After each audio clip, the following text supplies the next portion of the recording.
Welcome back everyone to my Let's Play of The Legend of Zelda, Oracle of Ages. Last episode, Maverick began playing some of the Goron mini-games in this new section of Rolling Ridge.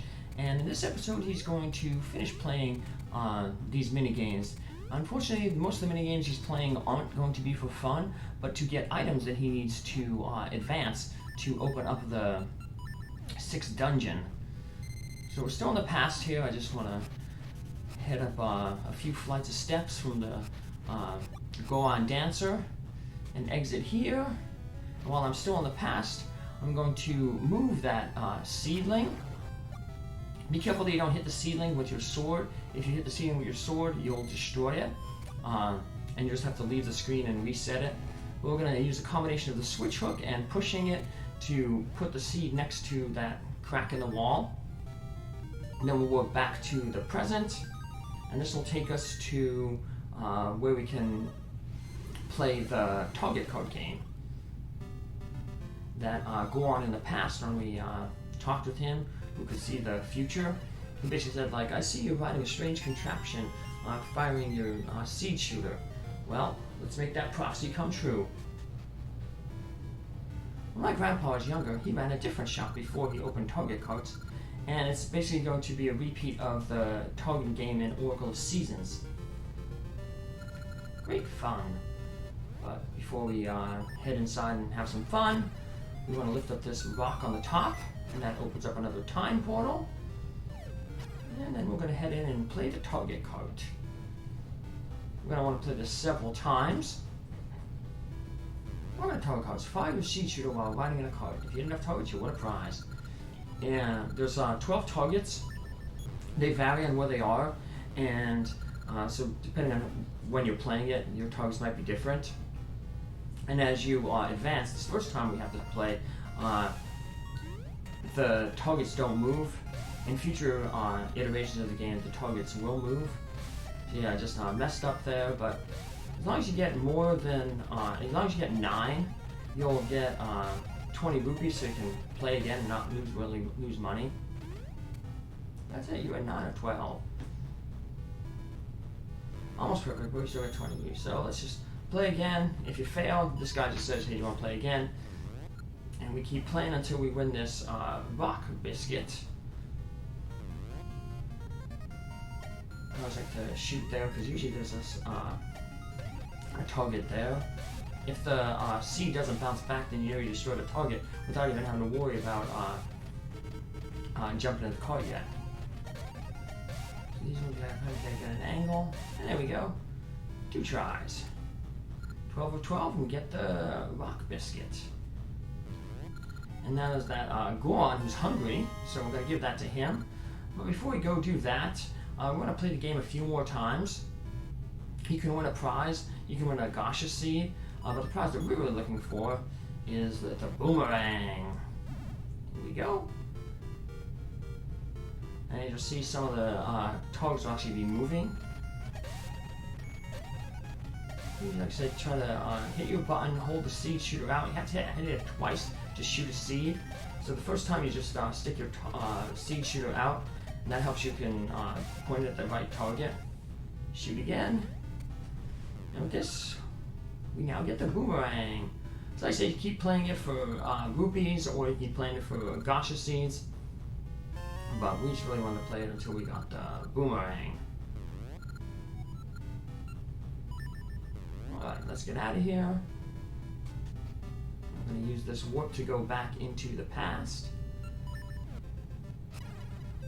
And we were told that his grandpa played a different game, so we're going to have to go play that game. It's another targeting game. It's like, well, the one, like I said, in Seasons. But before we do that, store some stuff around here. This looks like it would be a place for a good Gasha seed to be planted, but no, it's not. Head on in here, and here's the other target game. Goron Gallery. It's a big sit in Lina Village. Right now, we're offering lava juice to one player with an excellent score. Yeah, luckily this isn't too hard. You only get 100 points to get the target that you need to get the lava juice. So the nice thing is, like, Blue is worth 30, red is minus 10. So in a group like that, just hit it straight up. Now there's like an imp up there that minus 50, so we'd actually lose points if we would have hit it straight up. And we lost points there too. I should have just hit it straight up. But... So basically if it's two blue or blue and an angel, you obviously want to hit straight up. Toward the end, if you get more than 100 points and you're worried about losing points, you lose 50 if you miss, if you just let the ball go by you. But if you go all the way down to the end and swing your sword, mainly you'll most of the time you'll hit the ball and you'll just hit it straight off to the side, and you'll score 0 points, but you won't lose any points from the from missing the ball. So yeah, I missed the ball there, unfortunately. Lost 50 points. Got lucky there. And all I had to do was score above 100, and that gets me the lava juice. I can come back here and play it again. If I score more than 300, I can get Gasha seeds, but not really worried about that. Getting Gasha seeds in this game isn't that much of a problem. One problem is with the warp points. And we get a new warp point here now that we just hop down. We find a new tree with mystery seeds in them. And now we can use this as a warp point. Which will be very, very useful. And jumping down the ledge here will take us to where the Goron dance game is. But we're going to go to the present and go give that Goron who is hungry that biscuit.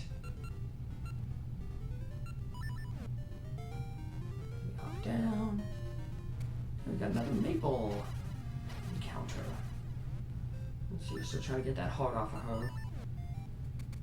Clear up as much of the area as possible. And another ring. We have a ton of rings. I got a few rings.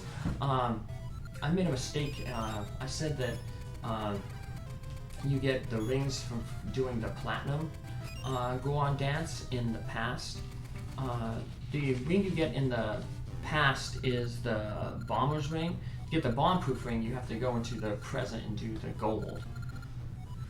Also in the present here, we're going to give this guy this prawn rock biscuit that we won from the card game, and he gives us a Goron vase.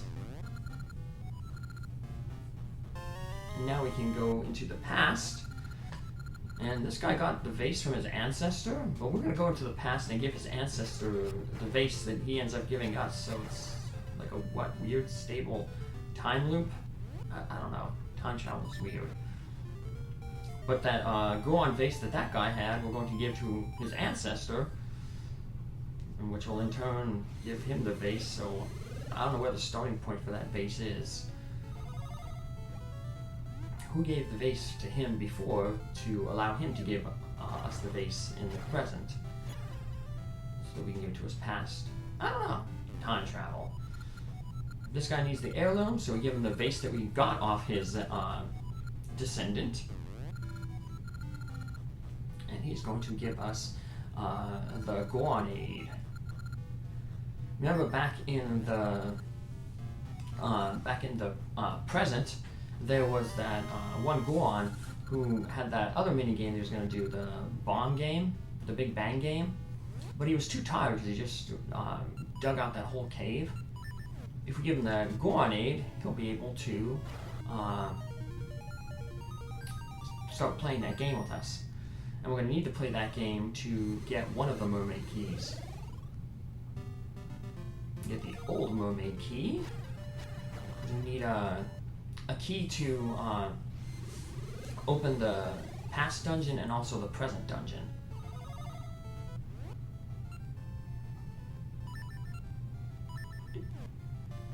Before we start doing that, I am just going to warp back to the city here. I gotta get a shield because I got that Light Black ate my shield earlier in the last episode. And this will give me a chance to appraise all these rings. So, I played the card in the wrong place. You moved over one more. Eventually I'm gonna have to come back here anyway and warp to that secret shop and finish buying out everything in that secret shop. I still have to buy a ring and a gacha seed from them.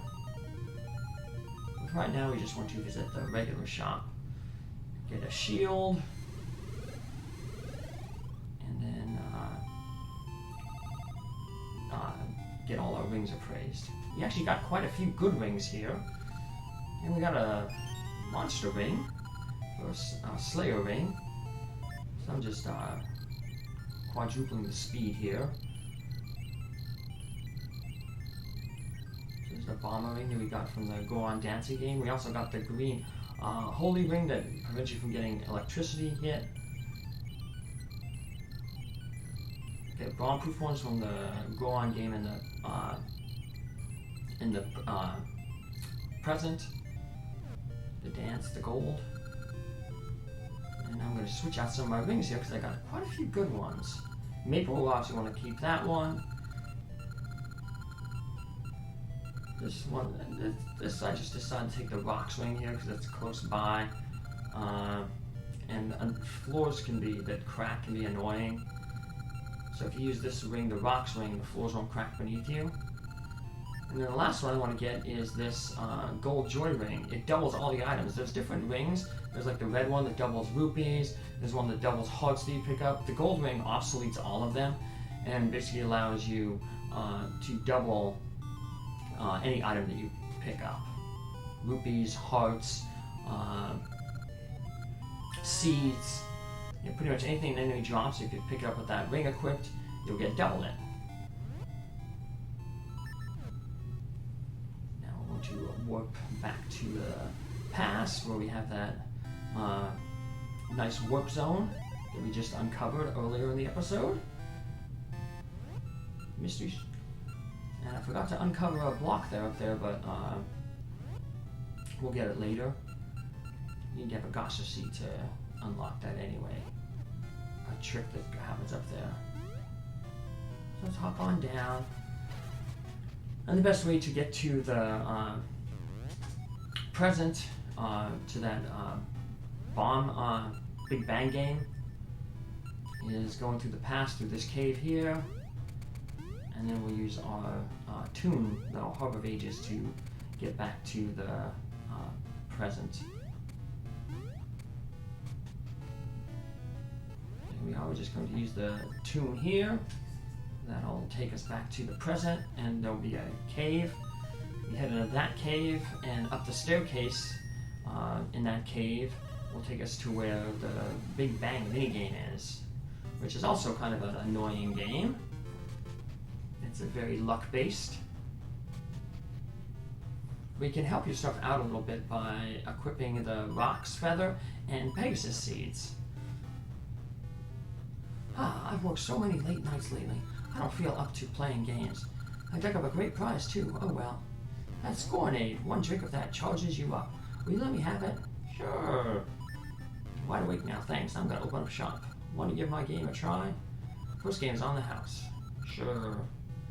And I can't believe I actually did this on the first go around. So yeah, he starts throwing bombs around.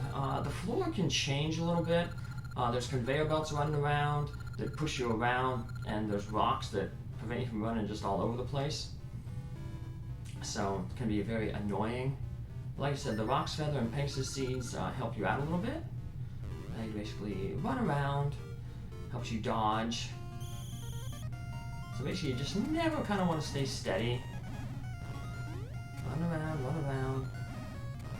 Bombs kind of get hurled towards you. The beginning isn't that bad, but toward the end here you're going to see we just start getting a whole ton of bombs getting thrown at us. This is where the Roc's Feather comes in handy, because you jump and you won't necessarily hit the explosion. Once you get past that bad section there, you win! And you get the old mermaid key. And we don't want to try again. We want to head right back out to the warp portal that we created. Destroy some signs. This is going to put us right in front of the cave of the Goron, who knows the Grace will go on. We're going to head right in here, talk to this Goron here, and we're going to give him the lava juice that we won from the Target game. And once we have the old mermaid key, he's like, hey, wait, the Grace Goron has a similar looking key. If you want that, I'll give you this letter. We take the letter to the Grace will go on, and then we have to do one of those dances again. So we give him the lava juice, get the letter. I guess it's another throwback to the original Legend of Zelda, where we had to get the letter to show the old man.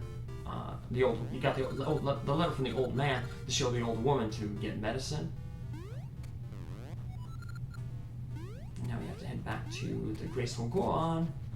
So we just got to go down these few screens. And these ones take us, like I said, to where the dancing minigame is. There we go. We show the letter to the Grace will go on, and he'll let us do another dancing minigame. Introduction from my brother. What's this? Give me your mermaid key. How do you know I have it? Well, oh well. I can't turn down a brother's request, but I can't just give you this. Dance me for it. So let's dance. Took me several tries, but I ended up getting it. Should I stay in the dance? No. We don't care how you dance as long as you have a rhythm. Which is weird because if you, you only have to press two buttons, the B or the A button. A when you do the, like the pose. But if you hit B button when you're supposed to hit the A button, he says like, wrong move. But it's like he didn't care how we danced, as long as we had rhythm. But apparently he does care how we dance. So these don't get too complicated, luckily. Some of those platinum ones were really annoying. They'd have like maybe 6 moves and 3 different sets of moves, so you must have to memorize like 18 different things. Like I said, you just basically learn the patterns after playing the game so many times, failing. You learn that there's only a set amount.